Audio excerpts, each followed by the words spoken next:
अब आपको मिलवाने वाली हूँ मैं एक बहुत ही बेहतरीन शख्सियत से। जनाब, अपना घर होना हर शख्स का ख्वाब होता है कि भाई हमारा अपना एक घर हो, खूबसूरत सा, अपनी एक छत हो जहाँ पे हम सुकून से रह सकें। लेकिन पाकिस्तान में एक ऐसी शख्सियत भी है जिनका ख्वाब है कि पाकिस्तान में हर शख्स का एक अपना घर हो, जिसे उन्होंने एक विजन का नाम दिया है। उस विजन का नाम है 2040। तो बढ़ते हैं विजन 2040 की जानिब।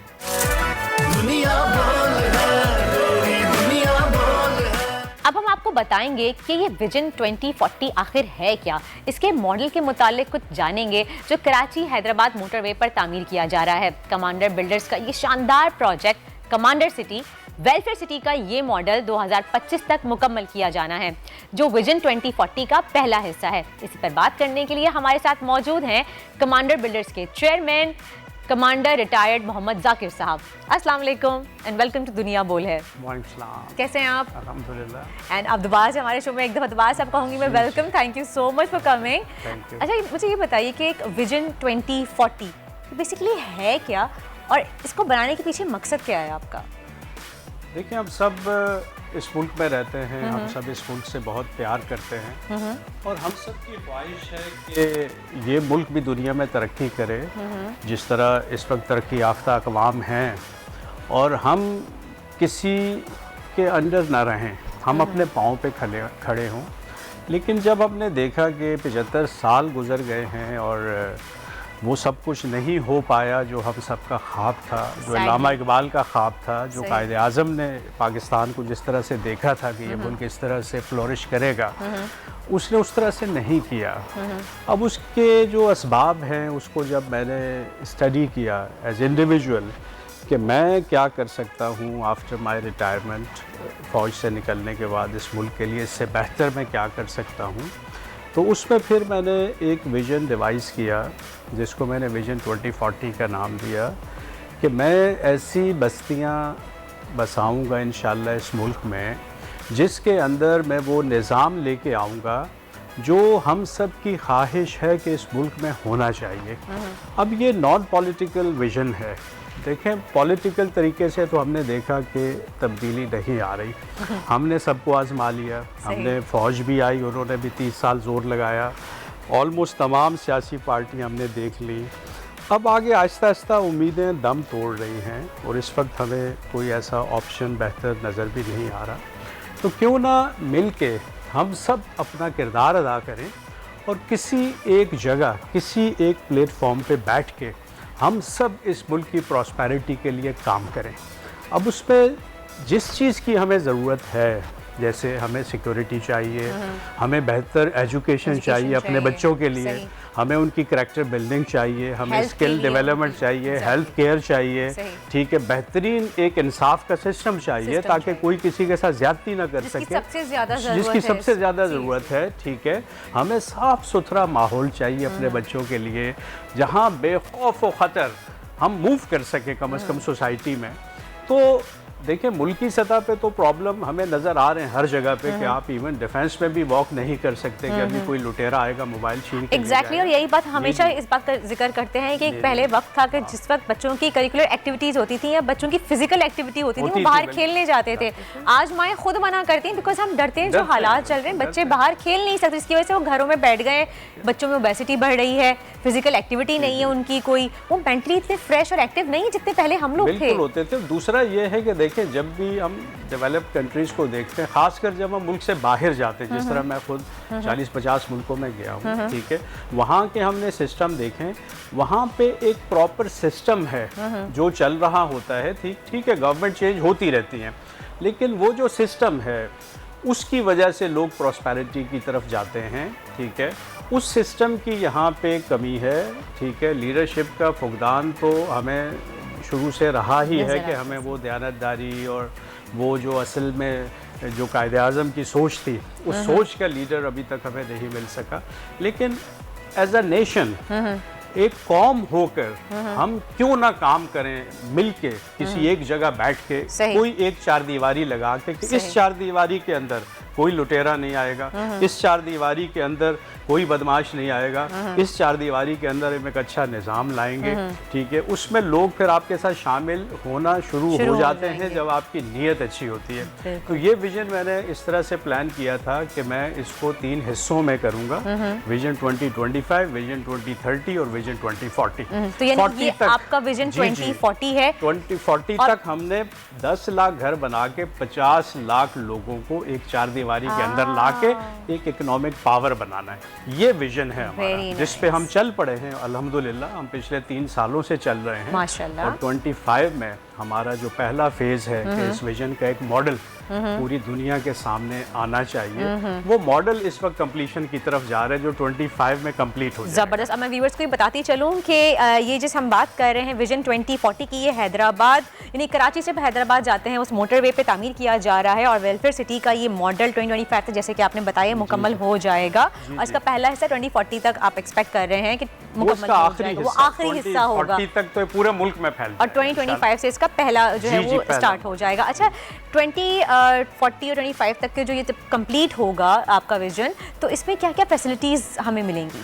अभी जैसे सबसे पहले तो लोग मॉडल को देख रहे हैं कि जो मॉडल मैं बना रहा हूँ इस वक्त जो 25 तक मैंने कंप्लीट करना है उसमें 5000 लिविंग यूनिट्स हैं, 5000 घर, इसका मतलब 20 से 25,000 लोग उसमें बसेंगे जो इस वक्त बस रहे हैं और आहिस्ता आहिस्ता वो घर कंस्ट्रक्ट अभी लोग बसना शुरू हो गए हैं। इस वक्त 400 फैमिलीज तकरीबन वहाँ रह रही हैं, ठीक है, और अगले साल 1000 से क्रॉस कर जाएंगी और इस तरह 5000 तक हम 25 तक चले जाएंगे स्मूथली, हमें कोई प्रॉब्लम नहीं होगा। इसके साथ साथ वहाँ पे एजुकेशनल इंस्टीट्यूट जिसमें बेसिक स्कूल से लेके कॉलेजेस हैं, 3 यूनिवर्सिटीज़ हम वहाँ पे ला रहे हैं, एक कैडेट कॉलेज बना रहे हैं, एक मेडिकल कॉलेज बना रहे हैं, एक इंजीनियरिंग कॉलेज बना रहे हैं, 200 बेड का हॉस्पिटल बना रहे हैं, ठीक है ये। और फिर इंटरटेनमेंट के लिए स्पोर्ट्स का एक बहुत बड़ा सेटअप बना रहे हैं हम, 2 स्पोर्ट्स कॉम्प्लेक्स उसके अंदर हम बना रहे हैं। पूरा एक शहर बसा रहे हैं वहाँ पे यतीम खाना, वहाँ पे ओल्ड होम, वहाँ पे शॉपिंग सेंटर, वहाँ सब कुछ 25 में अगले 3 सालों में कंप्लीट होना है, क्योंकि इस वक्त और ये सब कुछ 3 सालों में कंप्लीट हो जाएगा। 25 तक कंप्लीट होना है। मैं तो सोच रही थी कि 2040 में जाकर ये सब चीजें कंप्लीट होंगी, जितना बता रहे हैं, कैडेट कॉलेज बन रहा है, हॉस्पिटल बन रहा है।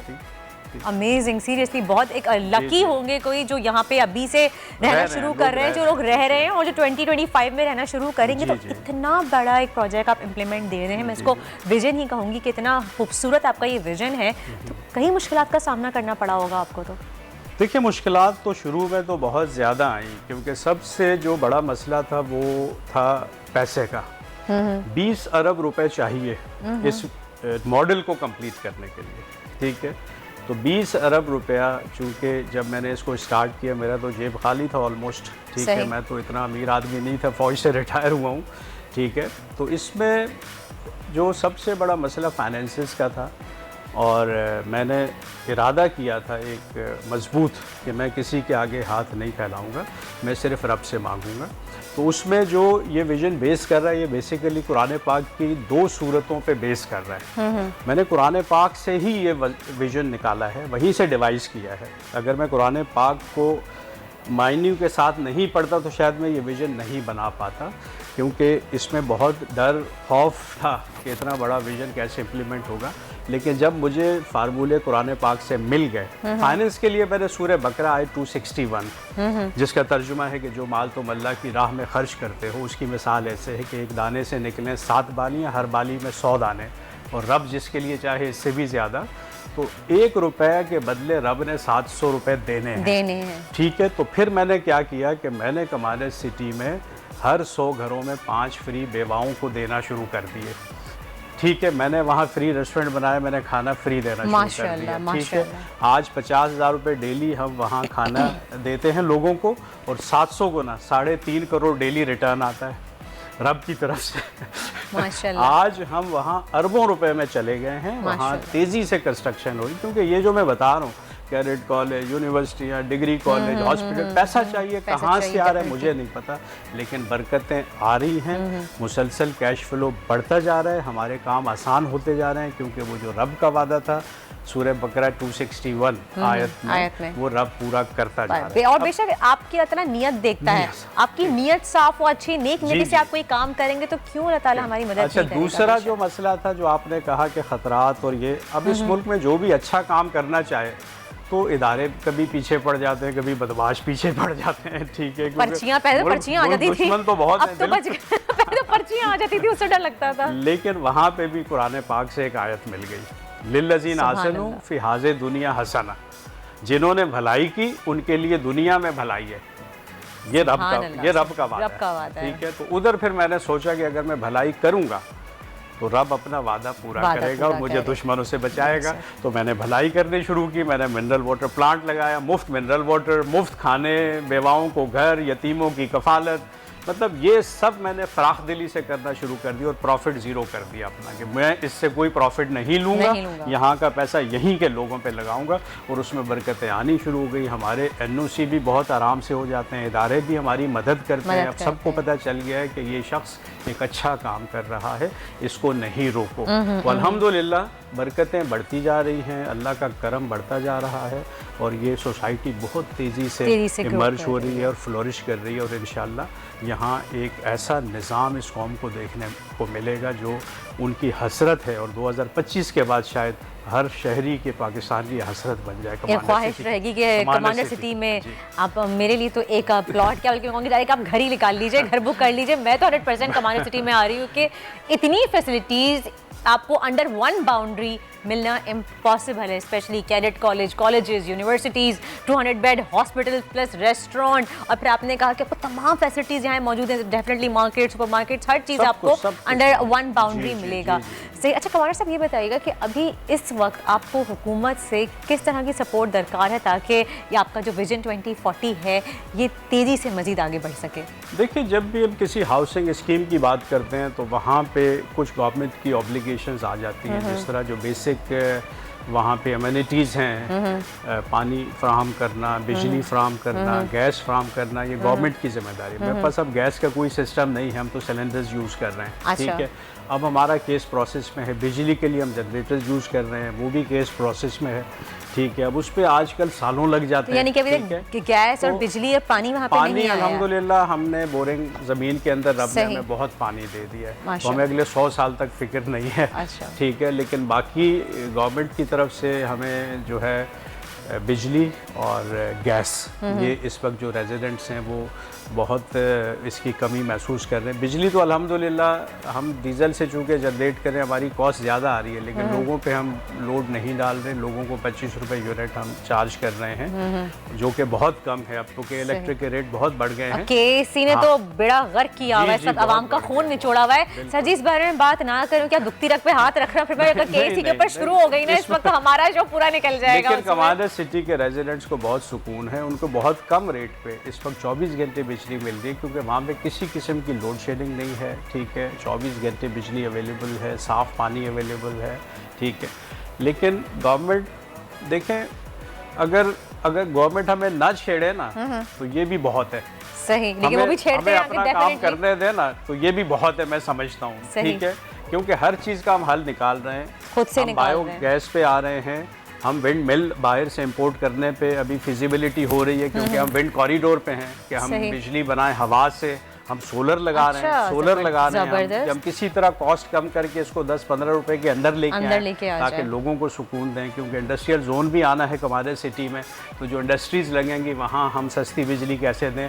हम एक बहुत बड़ा पानी का रिजर्वायर, क्योंकि बारिश अब हर साल हो रही है, मैं ये सवाल करना चाह रही थी। बिल्कुल, हम एक बहुत बड़ा वहाँ डैम टाइप की एक जगह बना रहे हैं जहाँ पे हम पानी कलेक्ट करेंगे। अच्छा, मुझे ये बताएं कि बहुत से लोग कह रहे हैं कि आजकल एक तो डैम बनाना और एक रेन हार्वेस्टिंग के लिए जो है एक सिस्टम जो है बनाया जा रहा है। आजकल जो कहते हैं कि न्यू टेक्नोलॉजी है, तो आप लोग डैम की तरफ जा रहे हैं, आप लोग रेन हार्वेस्टिंग की तरफ नहीं जा रहे हैं। डैम्स का फिर ये होता है कि ओवरफ्लो हो गया तो फिर आपको पता है फ्लड की सिचुएशन होना शुरू हो जाती है। देखें, पानी तो वैसे ही अब हमारे नसीब में रब ने, देखें ये बरकत है, अब हमने उसको जहमत बना दिया, ये अलग बात है। सही, हमने लेकिन देखें इस वक्त यूरोप की तरफ से बारिशें कम होना शुरू हो गई हैं, इधर बारिशें बढ़ना शुरू हो गई हैं। ठीक है, अब हमें अपनी सारी प्लानिंग में बारिशों को कैटर करना पड़ेगा, फ्यूचर की तमाम प्लानिंग में। आज से कई साल पहले मैं इंग्लैंड के एक शहर में प्लेमथ में रहता था, तो वहाँ पे एक छतरी लाजमी हमें अपने साथ रखनी पड़ती थी, क्योंकि डेली बारिश, हर वक्त बारिश हो जाती थी, कुछ पता नहीं होता था बारिश।